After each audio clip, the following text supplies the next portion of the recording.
na dating DBM Secretary dahil pumutok nga ang kontrobersya sa bilyon-bilyon, trilyon na kinulumbat ng mga namumuno na pinagtatakpan ni Ping Lacson at ng mayorya ng Senado, kaya wala ng Blue Ribbon Committee investigation, pinagtatakpan nila yung nakawan na bilyon eh.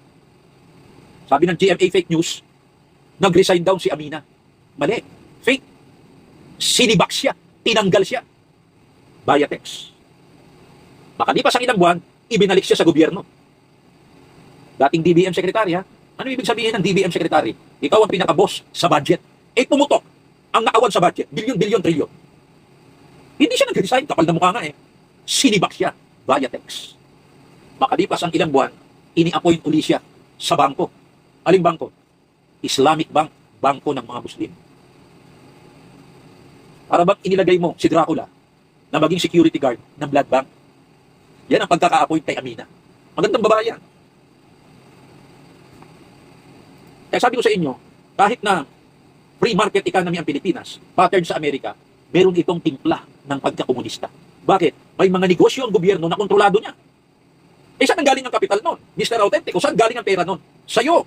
Sa'yo. Sa'yo. Sa mga karaniwang mamamayan. Sa mga OFWs. Kapag nagpapadala sila kasama ang luha, ang pawis, ang dugo, ang pangungulila, ang sama ng loob, ang mabait na karanasan. Sa mga magtataho, sa mga mangangalakal, sa mga karaniwang tao na pinagnanakawan ng gobyerno. Yan yung buwis na tinatawag. Kontrolado ng gobyerno. Yan ang kapital. Diba? Paano nila ginagamit ngayon yan? Sa komunismo, sa China at Vietnam, ginagamit nila yan para sa ikabubuti ng kanilang mamamayan. Kaya pag pumunta ka roon, maganda ang kanilang edukasyon. Maganda ang kanilang sistema ng kalusugan. Maganda ang mga serbisyong pampubliko. Pinagaganda nila ang infrastructure. Tingnan nyo, inunahan na tayo ng Vietnam sa turismo, sa tourism. Mas maraming mga Pilipino ang gusto pang maglakbay sa Vietnam kaysa sa Pilipinas. Bakit? Ang mahal-mahal na sakay ng eroplano dito eh. Sa Vietnam, ang mura eh. Hindi ka pag nanakawan dun eh. Safe ka ron bilang turista. Dito, turista ka, yung pupuntahan mo, ang daming terorista.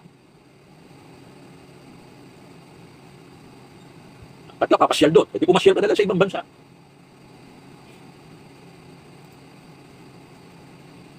Yeah.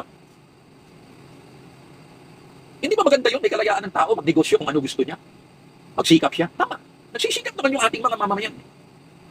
Para sa kabuuan ng komentaryo, maaring magpunta lamang sa YouTube Autentico Lucena Channel.